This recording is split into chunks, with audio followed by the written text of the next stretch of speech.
Is there a possibility of hyperinflation, or should we expect some other economic challenge that may impact our future? As people who believe in being prepared, it's important to stay informed and ready for any potential scenarios that may arise. Hey, this is episode 782 of the Ready Your Future podcast, where I connect you with resources that will help you prepare for a better future. It's all about loving your people, getting prepared, and living free. I'm Todd Sepulveda, a regular guy living in the suburbs who understands the need to be better prepared for the future. Hey, are you looking to up your preparedness knowledge? Don't spend time bouncing around the internet for the best preparedness content. Instead, sign up for the top preparedness articles and get them right in your email. For $5 a month, you can get the top preparedness articles from around the internet sent to your email weekly. You can choose to read them or drop them in the Pocket app and have them read to you as you go about your day. The Buy Me a Coffee link to the top preparedness articles is in the show notes. Hey everyone, and welcome to another episode. I want to give a big shout out to my friends in Singapore. Thank you so much for listening. Greatly appreciate your listenership over there. So we're going to jump right into this episode here, into this article. The article comes to us from Practical Self-Reliance. And Ashley has a nice little blog over there where she blogs about self-reliance.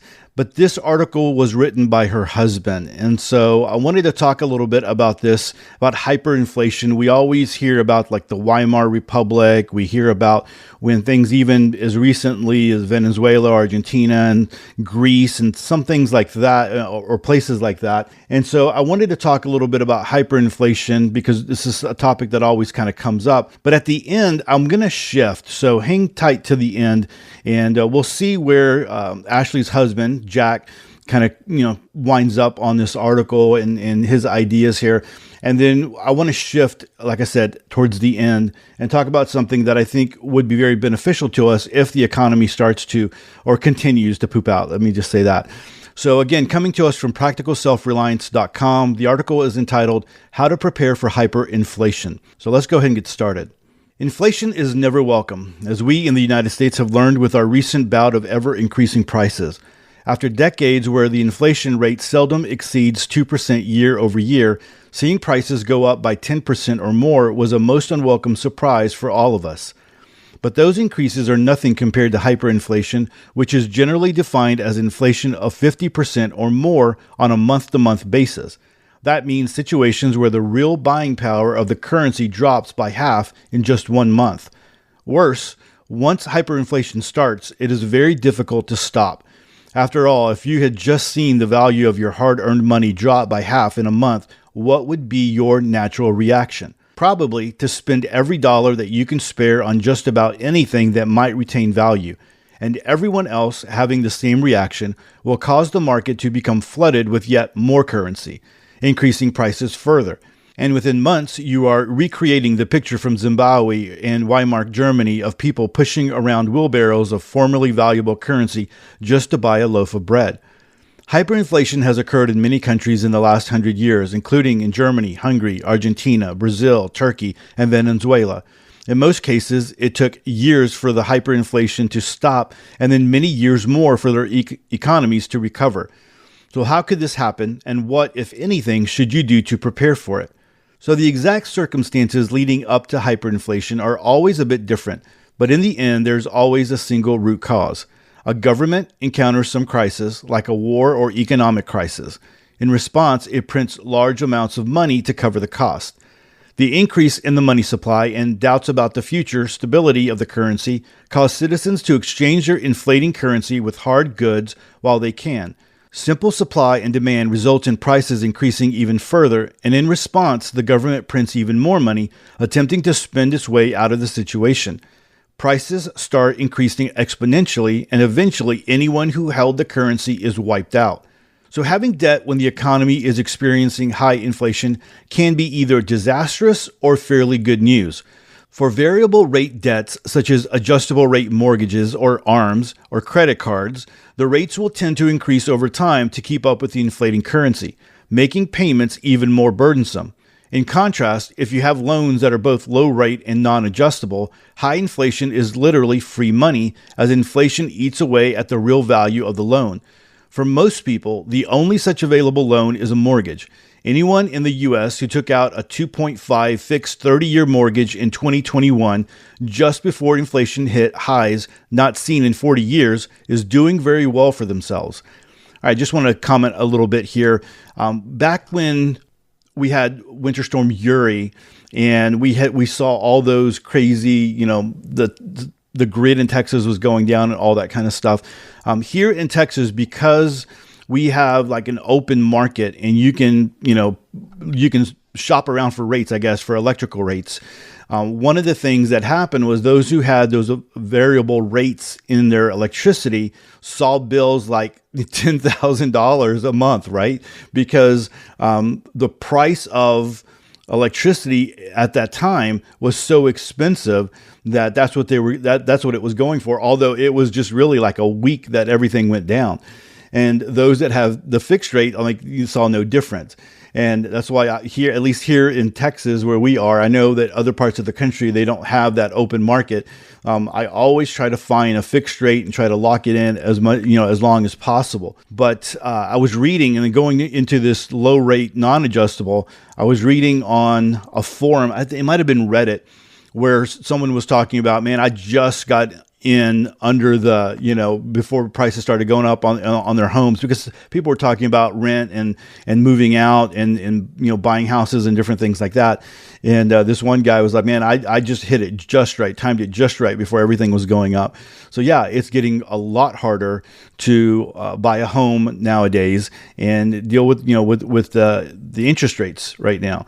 So that's one of those things. So if you did get under the, in 2021, where you were able to take out a really low interest rate, man, you hit it just right. You timed it just right. All right, so moving on here. So you should work to pay down any high interest or variable interest loans you have. Hyperinflation or not, that's just sound financial advice. So whether you have 10 or 10 million in the bank, it is yours. Losing 90% or more of the purchasing power of what you have worked to save is theft on a massive scale by an irresponsible government. And if you think this is a situation worth being concerned with, it's good to have a plan to how at least you can limit the damage. So one very common solution for people overseas has been to either open bank accounts denominated in a foreign currency or get a hold of physical banknotes from that country. By holding their wealth in a stable currency, they avoid the hyperinflationary effects. For example, holding US dollars in the bank was very common in Argentina, which has experienced high or at points hyperinflation in several spells since the 1980s. However, foreign currency bank accounts can be risky in this situation, as Argentinians discovered when their US dollar holdings in the banks were forcibly converted into rapidly depreciating pesos. In 2002, the Argentine government effectively decreed that a dollar was worth 1.4 pesos, even though the peso was worth much less in reality, and converted all private dollar bank accounts into pesos at the fixed rate. Within a year, the peso had lost over half of its value relative to the already fraudulent conversion rate.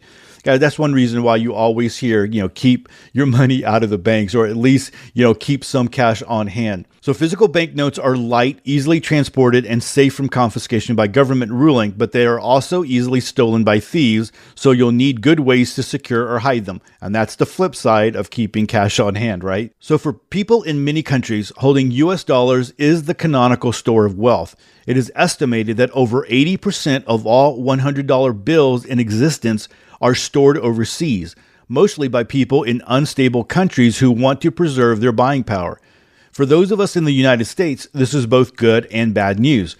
Everyone believes in the strength of the US dollar and the US economy, at least compared to their local currency. But it doesn't leave those of us in the United States many good alternatives. If the US ever did experience hyperinflation, there would be no obvious safe currency for anyone to turn to. So lacking a reasonable state-backed currency to turn to, one option is cryptocurrencies like Bitcoin or Ethereum. There are some interesting benefits to cryptocurrencies, especially compared to physical banknotes or precious metal coins. They are usually effectively, infinitely subdividable, and you can send funds to anyone worldwide with a modest fee. But there are also downsides and dangers. Most cryptocurrencies are more volatile in price than many other assets. Depending on where you live, it may prove difficult to find anyone willing to exchange physical goods for a cryptocurrency transfer. There are stablecoin cryptocurrencies which attempt to provide a fixed price over time.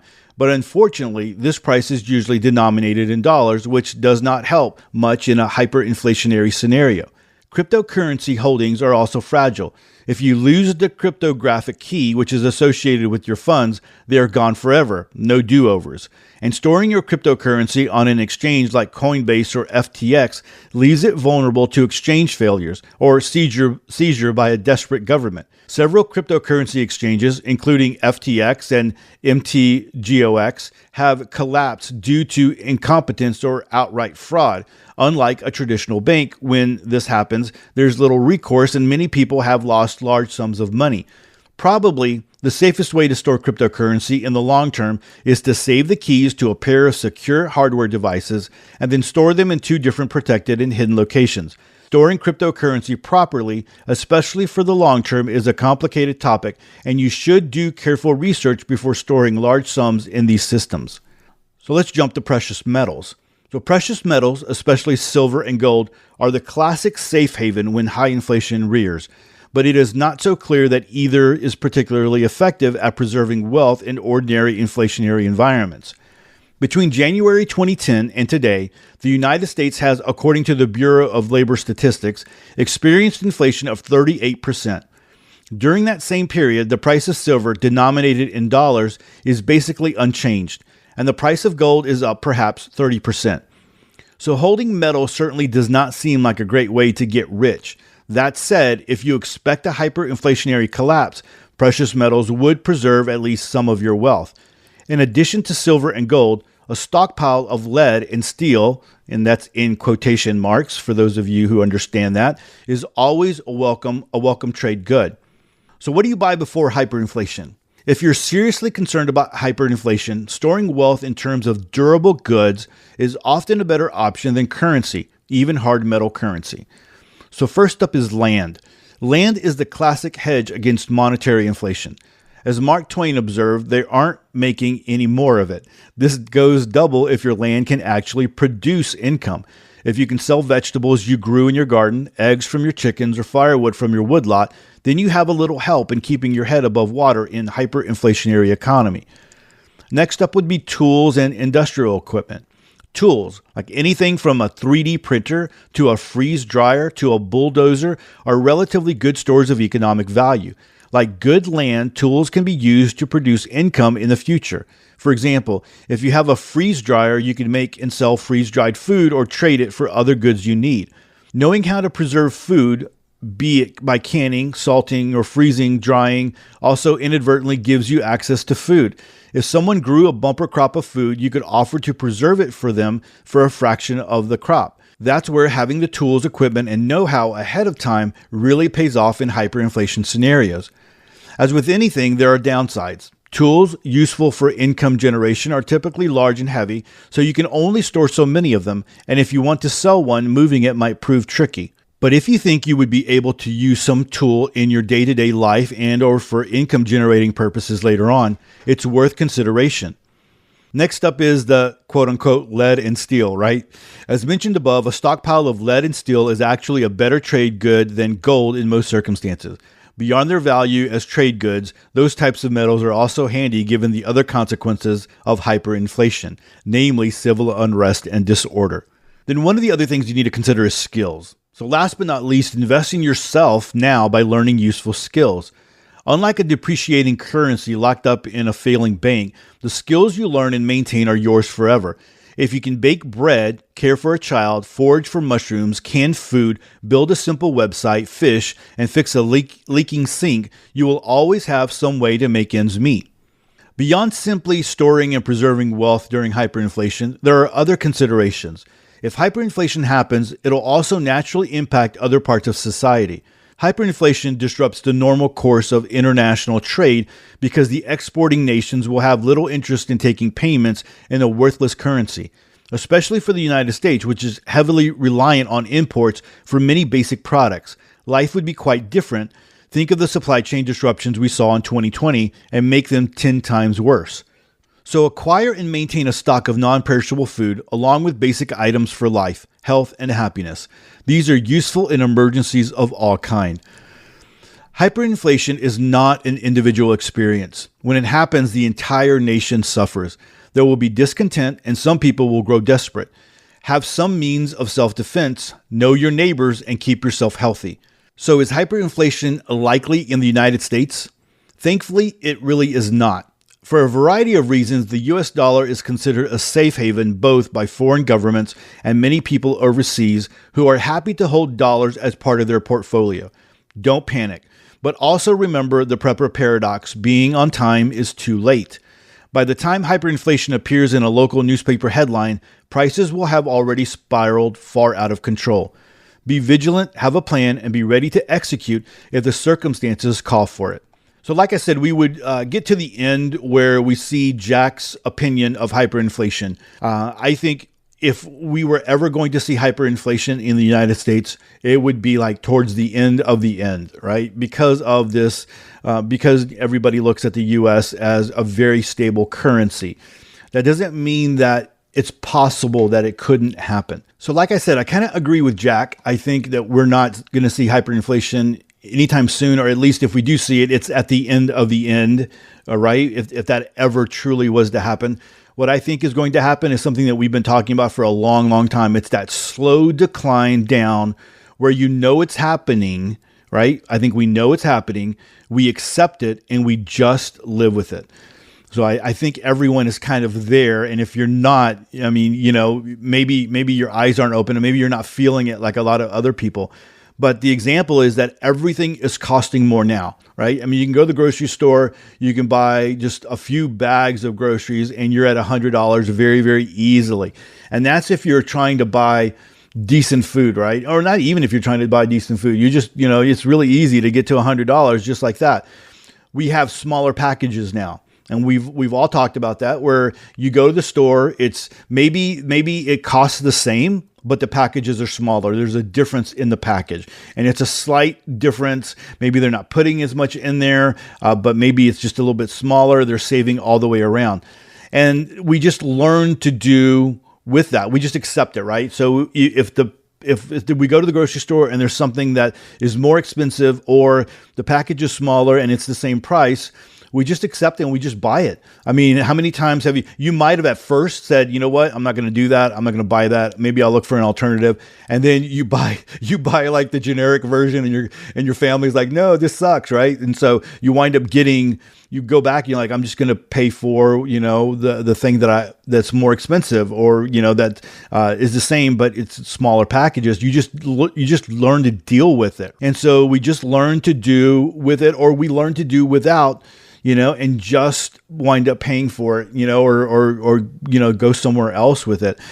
But the thing that I really wanted to kind of move into here is, and something that you always hear about in preparedness, is bartering. And a lot of the times, those of us who might read, prepper fiction and, dystopian novels and things like that, eventually you get to a place like that. Eventually people start bartering, or you get to a place where it's kind of like a farmer's market or whatever. But people are bartering for whatever it is, and maybe they've got silver. Maybe you're bartering with something else, but that bartering always shows up. But in that the dystopian prepper fiction novel stuff that we read, that's usually like, because of a big collapse and, everything is, people are killing each other and it's all crazy and all that kind of stuff.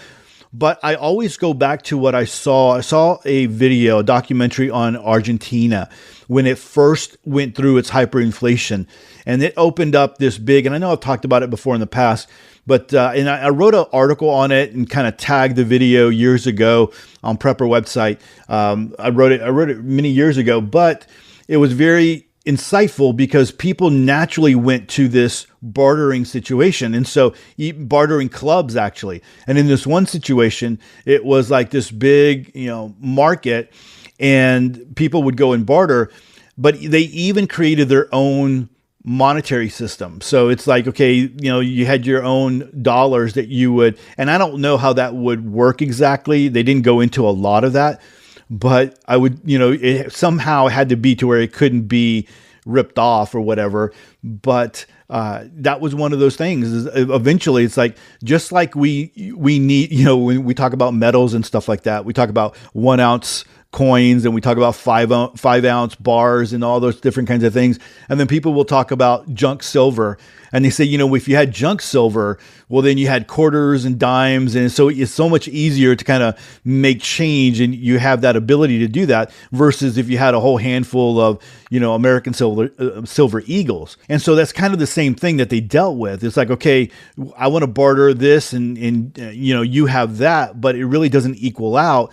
So if you create this monetary system, you're able to do that. You're able to have this exchange. And so I thought that was really interesting. One of the other things that I remember Fernando Aguirre talking about is that people would, when we talk about precious metals and things like that, people would exchange pieces of their gold chains.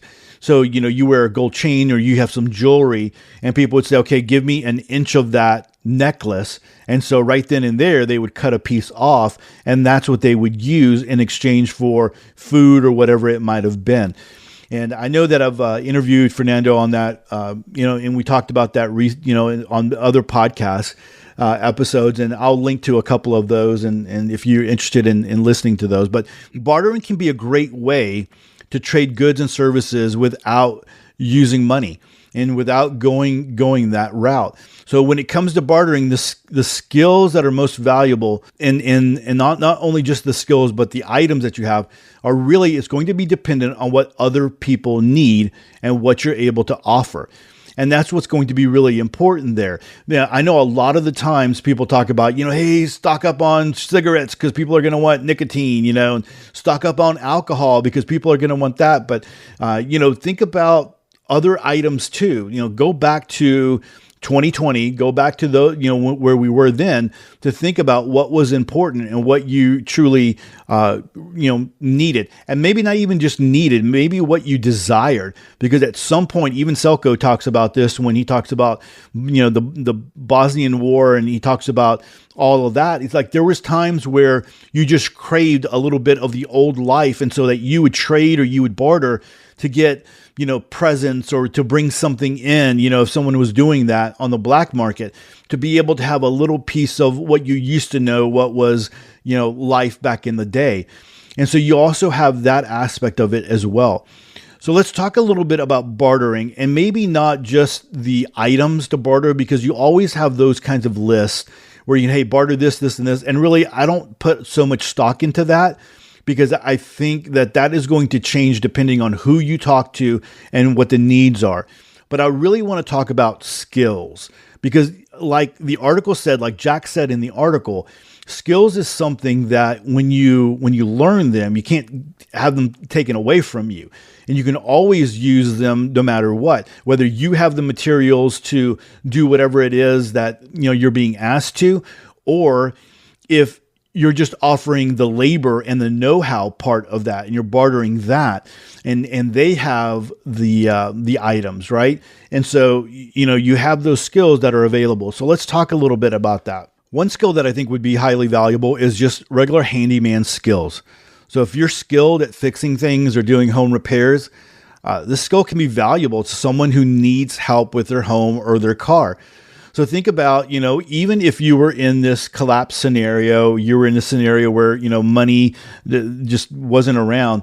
But let's just say you still had natural disasters. You still had a hurricane come through. And here living in the Gulf Coast, that's something that would be very possible. Natural disasters don't stop because the economy is in the pooper. So let's just say we have a hurricane and shingles fly off my roof, right?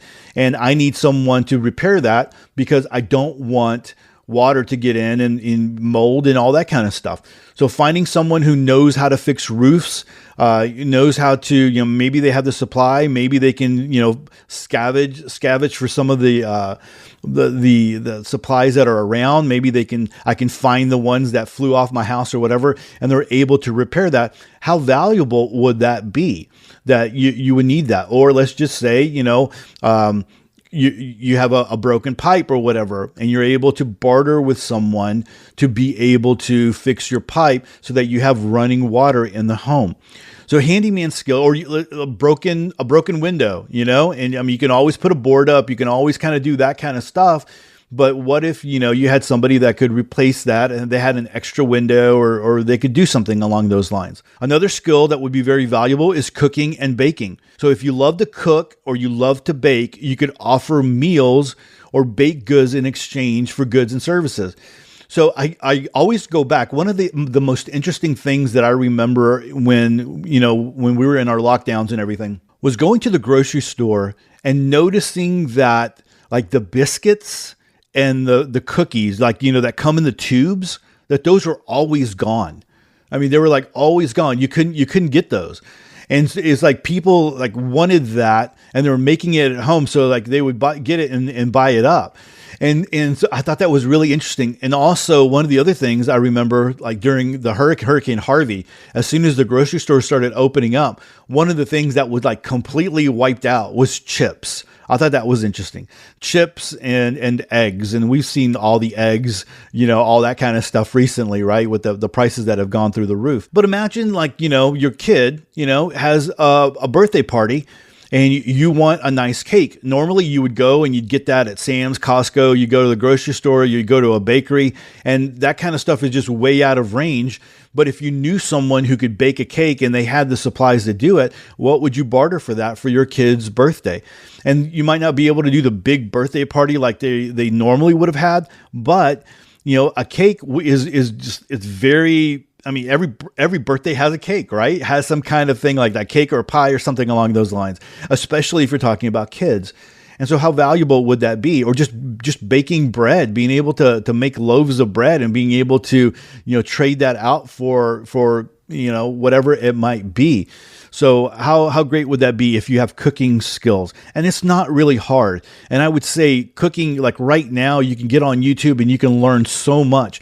During the lockdowns, my son learned how to make all different kinds of things, and so it's one of those great skills that you always carry with you. Another skill is just like creative skills, having talents for like painting and drawing and things like that, right? Creating art.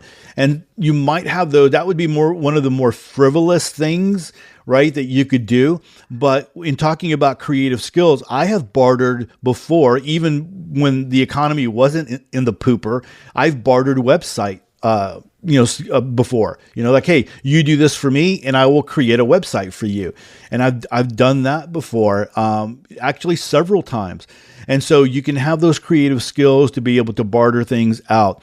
Language skills. So if you're bilingual or multilingual, you could offer to teach someone a new language or translate documents in exchange for goods and services. That might be something that if you're in an area where there is, a lot of different languages spoken and you have the ability to do that and communicate with someone, that could be something that you don't always hear about in the preparedness community, but that could be something that would be valuable if you needed people to be able to communicate.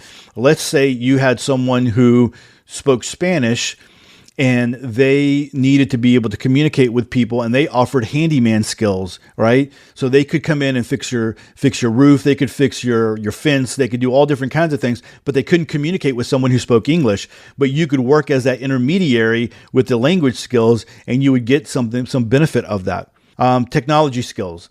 So if the electricity is on, the power is on, and you have technical skills, that is something that would be very helpful. Not only with helping people connect, to the internet, not only helping people, but with ham radios and all the different kinds of things that are out there that we think of in a collapse scenario.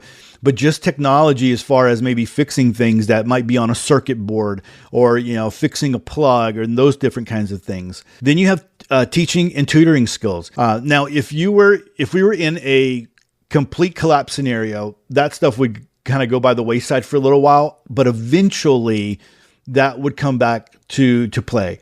And so if you were a teacher and you wanted to be able to teach kids how to read, I mean, people eventually would want their kids to learn how to read. And I think people understood during the lockdowns that they were doing one-on-one things with their kids. They realized like teaching is not the same as, you would have thought it was just kind of easy, like sit down and open a book. It's not as easy as that. And really, there's a lot of other skills that we could talk about, a lot of other skills that you can have there. Really, one of the things that's really important in this is identifying your strengths and your skills, and not to say, like if you were to say, okay, one of my skills is cooking, not to say, oh, that's not that big of a deal. Everybody cooks. No, not everybody cooks. Not everybody can cook from scratch, right? So if that's one of your things, don't just downplay it. List out your strengths and skills and think about creative ways that you can use those to be valuable to other people. Just bouncing off of some other skills, like especially some that we talk about all in the preparedness community, is like gardening skills, right? That's one of those, is like gardening skills. People would want to garden more, especially during a collapse scenario, because they would think like, hey, food and all of that kind of stuff, and they would need to know how to garden. And so being able to consult with people in your neighborhood or people around you, maybe even starting seedlings and being able to sell those and barter those. I mean, how great would that be? Or having seeds. I always kind of go back to the one story by James Wesley Rawls. I don't think it was Patriots. I think it was the one after that one of the women, one of the moms told this lady like, hey, you should like stock up on seeds. And they did. And then they were able to barter seeds, for, a lot of things that they needed. They were actually able to open up a store later on down the road with all the things that they were bartering. And so that would be, kind of like that exchange store kind of idea. If people are still working during like a hyperinflationary situation, or where a time where people are bartering and money is out of control, if people are still going to work, people are still going to need childcare. And so let's just say that they can't afford the normal childcare that they would do when, paying for whatever, the little childcare, place, on the corner or whatever of the neighborhood. But you could offer that in exchange for something else. Like, hey, I will watch your kids in exchange for whatever else it might be. So being able to barter that. I think I talked about home repair and stuff like that. And there's always like car repair as well, being able to barter that, and all those different kinds of things. So when you think about bartering skills in place of money, there's a few things that we really need to think and have in mind to be successful and to have that fair exchange. So before you go into that bartering situation, before you go into, you're ready to start, working back and forth, a transaction with someone, there's a couple of things that we should think about. First is determine the value of your skills if you are offering skills, or even if you're offering items, right? So determine the value of that. And then what is your value proposition? You need to be able to talk about your skills and how it would benefit that person, that you're bartering with. And so it's almost like you need to be like a salesperson on that. Like, hey, I can fix your roof, or I noticed that this tree limb is hanging over your roof, and when the wind blows, it's hitting the roof. If you're not careful, it's going to it's going to damage your roof. And then when it rains, you're going to have a leak. It's going to cause a leak in your house. It's going to cause mold. It's going to, people are going to get sick. I can cut that tree limb down for you and haul it off, right? And so you have that value proposition in how it would benefit the other person, and whatever it might be that you're able to sell or whatever you're bartering, like, why is that a benefit to someone else? Thinking about that, you would need to identify your needs and communicate with that clearly, right? So it's like, you got to be specific of what you need in exchange for your skills. It's not just like, hey, you want to barter this? And like, hey, yeah, that sounds good. You need to be very specific. So like, hey, I am going to chop wood, in exchange for food. And you got to agree on that exchange. Like, do you agree? Yes, I agree. And you have that idea, but you need to be very specific on that deal. It's almost like a contract when you think about it, in a contract before you start the work. So for instance, if we go to this chopping wood, versus the expectation of what you have in your mind and what they have in their mind. So you might have like, I'm going to chop this wood right here and I'm going to leave it right here. In their mind, he's going to chop the wood and he's going to move it over here where it's going to dry for a season or whatever. And so being able to be very, very clear on the expectations of everyone, it's like, I'm going to chop the wood. What do you want with the wood? Do you want it just left here? Because then if you're talking about moving it, well, that might be extra on top of that, because you might have thought, hey, that wasn't part of the deal. So I'm going to go ahead and add a little bit more to the bartering exchange here because of if it's for food. And then if it's for food, it's like, okay, it's for a loaf of bread. It's for a loaf of bread and some canned goods. It's for, a dozen eggs, some milk and some bread, whatever it might be. Right. And so you're being very specific about what needs to go down. And the other thing is like, what's the timeline? Is this something that needs to be done today? Is this something that needs to be done, over the next week or whatever? And if that's the case, when do I get the exchange? When do I get that food? When do I get the eggs? When do I get that kind of thing? Right. And the other thing is like, in order to barter, you're going to have to be flexible, because what you might think you have something that is really valuable and you can use that. Other people might not ever experience that. And if you kind of hold on or expect that, and so if you kind of hold on to that, you might be losing out on some deals. You might need to be flexible and like, okay, I need to give in a little bit here to be able to, I need to compromise a little bit to be able to go through with this transaction. Again, you really need to think about it like a negotiation, and you really need to think about it like a contract. And here's the thing. You want both parties in a negotiation, you want both parties to walk away satisfied, because you never know what opportunities that one exchange might bring into in the future. So you're working with someone and you're chopping wood, and the neighbor is able to talk to their neighbor or see you working it, or the person that you're chopping wood for is able to go and has a neighbor who is single, whatever, and it's like, hey, this guy did a great job for me, and that opens up other opportunities for you. So if you can treat people right and you have that great exchange with them, that great negotiation, it can open up so many opportunities for you down the road. How many times has someone shared someone, even like on Nextdoor? I see this all the time on the Nextdoor app or on even Facebook Marketplace, but mostly or not Facebook Marketplace, the Facebook group, my neighborhood group. And people would say, hey, I'm looking for someone to a plumber, right? Actually, that's the way I found my plumber. I found him on Nextdoor. So I went to my neighborhood on Nextdoor, and I'm looking for a plumber because we were in a situation where we had a leak and we needed to get it fixed. It was early in the morning. I went to Nextdoor and I searched recommendation for plumbers, and a couple of guys came up, and one of them was like, people were like really raving about this guy and this company. And so I called them up, and they, right at 8:00 in the morning, they called me. It's like, hey, yeah, we can be right over there. And so they did. And I've used them probably 4 or 5 times now throughout the years off of that one recommendation. So think about, it's the same kind of situation when you're bartering, and you want to have that great reputation there. And of course, that all comes with being respectful and knowing how to treat other people, right? Because you never know how the benefit is going to come back in the long run. So one of the things that he talked about here in the article that Jack talked about was tangible goods. So if the economy turns bad, people are going to want tangible items to weather the storm.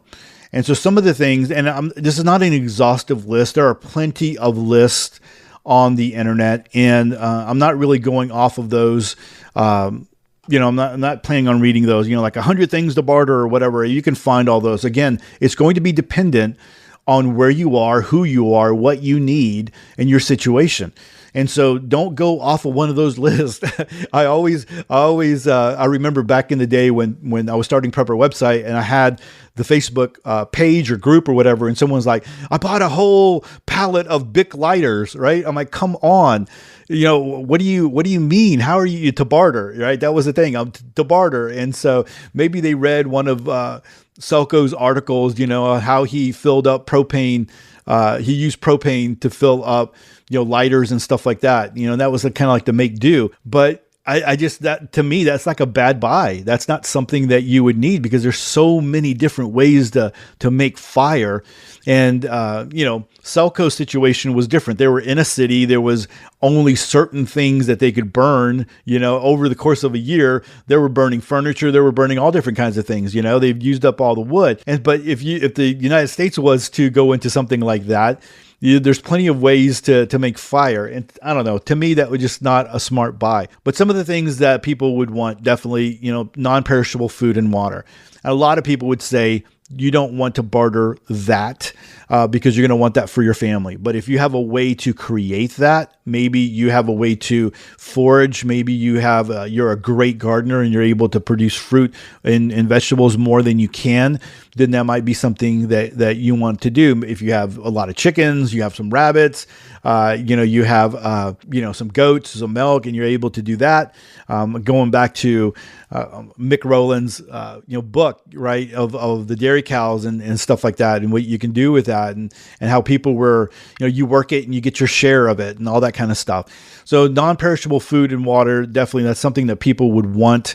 If you had like a fig tree and, it gave a lot of figs and you knew how to can that and make jelly and you had the containers for that.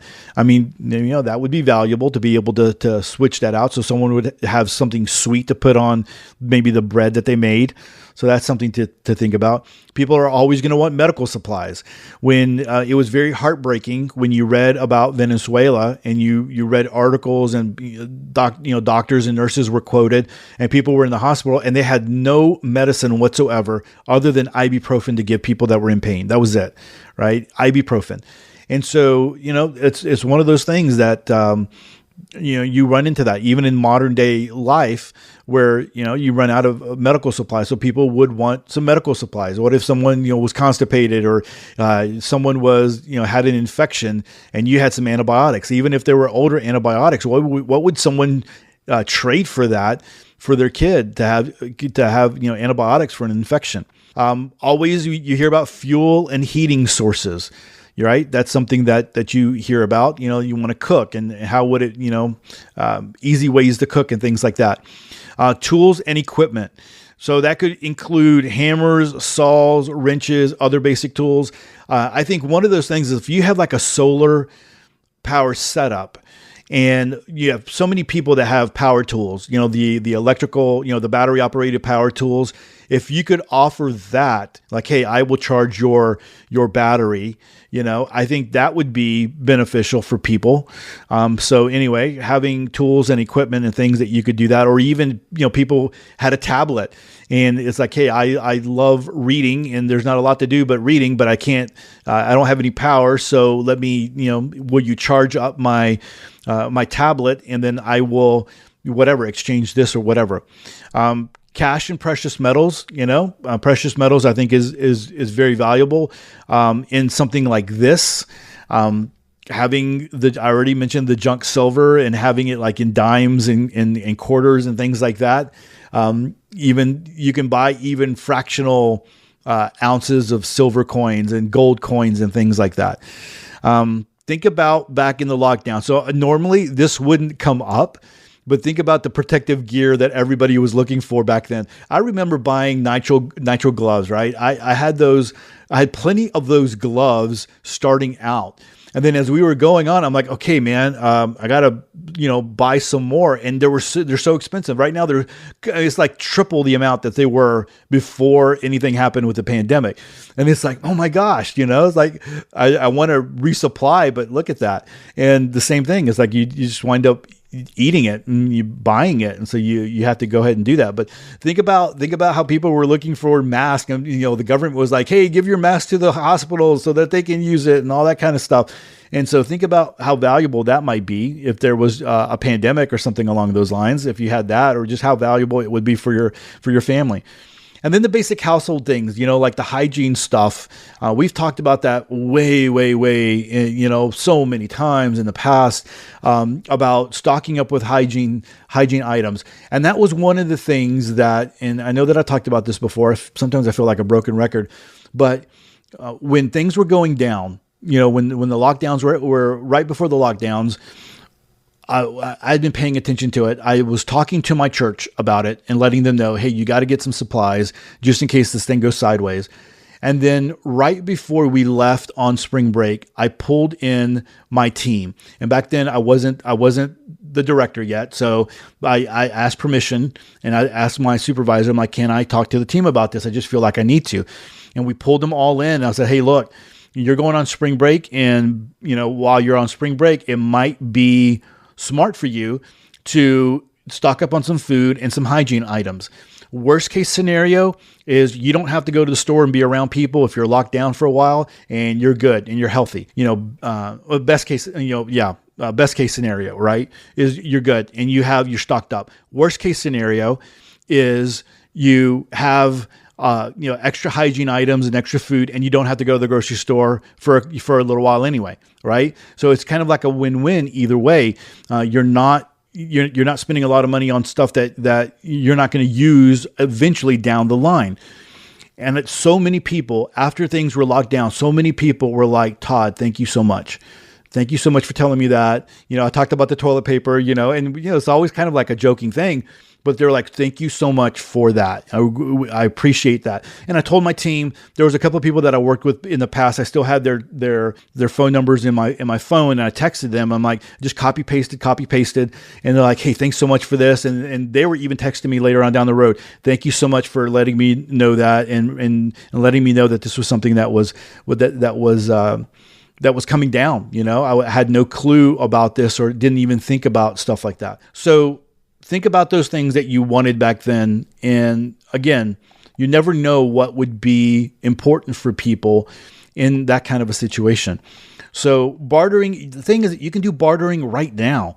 You don't have to, and like I said, I've bartered before, and it's something that you just put it out there. If you don't approach someone with it, you never know if it's going to be something that they would want to do or not. But hey, I'm willing to do this if you're willing to do that, and kind of lay it out there. Who knows? And then if things get dire, you have a little bit of skill in negotiating and kind of going back and forth, and maybe you have an idea what people might want out there. So anyway, great article, guys, like always, and a great blog. Go check out Practical Self-Reliance. I'm going to link to it in the show notes so that you can go and check it out. And they have a lot of other great stuff over there. So thank you to them for that. Guys, that's it for episode 782. If you found this episode valuable, I would appreciate a review wherever you listen to podcasts. And if you haven't subscribed, make sure you click the subscribe button in your favorite podcast app. And that way you never miss another episode of Sweet Prepper Goodness. And lastly, don't forget to join the email list if you haven't. When you do, I'm going to send you my blackout checklist to know what you should do before, during, and after the lights go out. And with that, choose to live a more self-reliant life. Choose not to be so dependent on the government, grid, or the grind. Until next time, live with no regrets and stay prepped and aware. Peace.